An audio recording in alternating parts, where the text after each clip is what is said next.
با درودی دیگر باره به همه شما بینندگان عزیز، شالو خوجا هستم. ساعتی 10 به وقت پراگ با خبرهای تازه تاجیکستان و جهان و باوری دارم که تا آخر صحبت ما رو همراهی میکنه، چون خبرهای زیاد دارم که میخواهم برای شما بگم و بعضی این موضوع ها رو شما زیاد از ما میپرسیدید، از جمله وابسته به پروازهای چارتری از روسیه به تاجیکستان.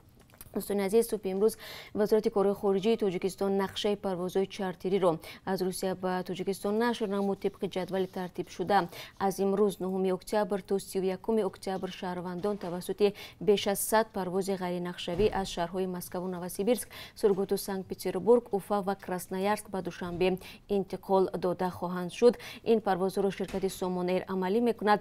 امروز 5 پرواز در نظر گرفته شده، 3 پرواز از مسکو و 1 پروازی از سورگوت و نوسیبیرسک.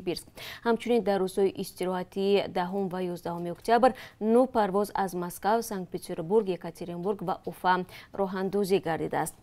نشر رویخط پروازهای غیر نقشه‌ای تا آخر این ماه در حالی است که اکثریت مهاجران در روسیه منتظر برقرار شدن پروازهای دومی میباشند، زیرا آنها میگویند نرخ بلیط با پروازهای چارتری طبق جیب آنها نیست و نامنویسی نیز برایشان برای این هواپیماها با مشکلات دست میدهد.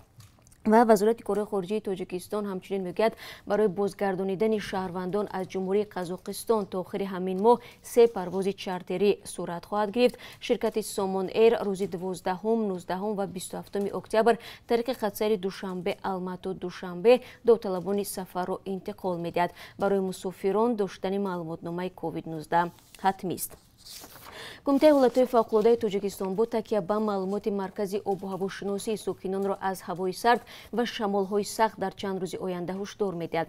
Кумита мегӯяд то 12 октябр дар қаламрави кишвар ҳавои номусоид дар назар дошта шуда шамол метавонад дар 1 сония аз 10 то 15 метр бивазад. дар баъзе қисматҳои ҷумҳурӣ бахусус дар водиҳо борон ва дар баландкӯҳҳо барфи тар меборад. дар ноҳияҳои кӯҳӣ ва наздиккӯҳӣ ҳаво аз 1 то 3 дараҷа сард мешавад. бинобар ин сокинон бояд сари вақт ҳосили саҳроҳоро ҷамъоварӣ кунанд ва зироятҳои ҳанӯз нарасидаро бипӯшонанд. кумита тавсия медиҳад ки сокинон ҳангоми шиддати шамол берун шудан аз бинову иншоотҳоро маҳдуд кунанд ва фарзандони худро беназорат нагузоранд. ронандагон ҳангоми ҳаракат дар роҳҳои кӯҳӣ ҷиддан суръат ва фосиларо риоя намоянд. рӯзҳои боронӣ дар роҳҳои кӯҳӣ эҳтимоли резиши санг зиёд аст. аз ин рӯ риояи қоидаҳои бехатарӣ муҳим арзёбӣ мешавад. ширкати барқи тоҷик мегӯяд дар 6 моҳи аввали имсол нерӯгоҳҳо ва марказҳои барқу гармидиҳии зери дасташ тақрибан 8 миллиард киловаттсоат барқ истеҳсол карданд. тоҷикистон қисми аз барқи истеҳсолшударо ба афғонистону ӯзбекистон мефурӯшад. барқи тоҷик мегӯяд дар нимсолаи аввал ба афғонистон беш аз 500 миллион киловаттсоат ва ба ӯзбекистон 358 миллион киловаттсоат барқ содирот карданд, ки дар муқоиса ба ин давраи соли гузашта садҳо киловаттсоат камтар аст. дар ҳамин ҳол сокинони баъзе аз шаҳрвоноҳои тоҷикистон мегӯянд ки як ҳафта боз бо маҳдудият тақрибан 6 соат нерӯи барқ мегиранд. онҳо нигаронанд ки лимит ҷорӣ шудааст. як рӯз аз нозирони байналмилалӣ барои назорат бар интихоботи президентӣ ки рӯзи 11 октябр баргузор хоҳад шуд аз тариқи гузаргоҳи марзии гулистон миёни ноҳияи исфара ва ӯзбекистон вориди вилояти суғд шуданд. ба гуфтаи мақомоти комиссияи марказии интихоботи тоҷикистон 258 хабарнигор ва 122 нозири байналмилалӣ барои пӯшишу назорат бар раванди баргузории интихоботи раисаи ҷумҳурии тоҷикистон сабти ном гардиданд. дар тоҷикистон охири моҳи ҷорӣ ширкати нави мобилӣ бо номи омобайл ба фаъолият мепардозад. ин ширкати мухобиротӣ хадамоти худро мардумӣ ва дастрас ном мебарад. аллакай маркази хизматрасонии омобайл дар шаҳри душанбе боз шудаву масъулони он мегӯянд ки ба зудӣ намояндагиҳои худро дар шаҳрҳои калони тоҷикистон ифтитоҳ мекунанд. ширкати нав дар ҳоли ҳозир 4 тарофаро ба муштариён пешниҳод дорад. то кунун дар тоҷикистон ширкатҳои тисел, бабилонте, мегафон ва земобайл ба муштариён алоқаи мобилиро фароҳам мекунанд. ба иттилои расмӣ дар тоҷикистон ҳудуди 7 миллион нафар аз телефони мобилӣ истифода мекунанд ва тақрибан 5 миллион нафари онҳо муштарии фаъол мебошанд. президенти русия Владимир Путин аз Озарбойҷону Арманистон даъват кардааст ки дар минтақаи Қарабоғи кӯҳӣ душманиро мутаваққиф кунанд то имкони табодули асирон ва ҷасади фавтидагон фароҳам оварда шавад. хадамоти матбуотии Кремл рӯзи 8 октябр гуфт Путин дар суҳбатҳои телефонӣ бо президенти Озарбойҷон Илҳом Алиев ва сарвазири Арманистон Никол Пашинян имкони таваққуфи душманиро баррасӣ кард. ҳамин манба меафзояд ки Путин вазирони кори хориҷии Арманистон ва Озарбойҷонро барои машварат бо миёнаравии вазири кори хориҷии Русия Сергей Лавров даъват кардааст. Бархурди ахир дар минтақаи Қарабоғи кӯҳӣ 27 сентябр шурӯъ шуд ва сарфи назар аз даъватҳои байналмилалии оташбас бархурдҳо идома доранд.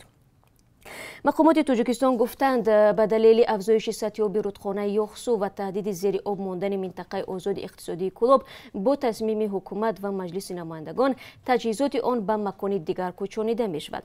Завқи Завқизода, вазири рушди иқтисод ва савдои Тоҷикистон дар ҷаласаи парлумон гуфтааст ки бар асоси таҷрибаи солҳои қабл рудхонаи Ёхсу ҳамеша дар фасли баҳор туғён мекунад ва ба шаҳри Кӯлоб зарари фаровон мерасонад.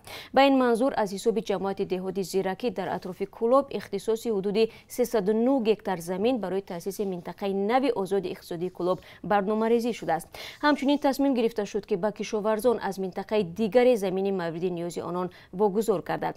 дар Тоҷикистон 5 минтақаи озоди иқтисодии Данғара, 5 Кӯлоб, Ишкушим ва Сохт фаъолият мекунанд. ва дар Русия як донишҷӯи зодаи Тоҷикистон аз ҷониби президент Владимир Путин қадрдонӣ шудааст.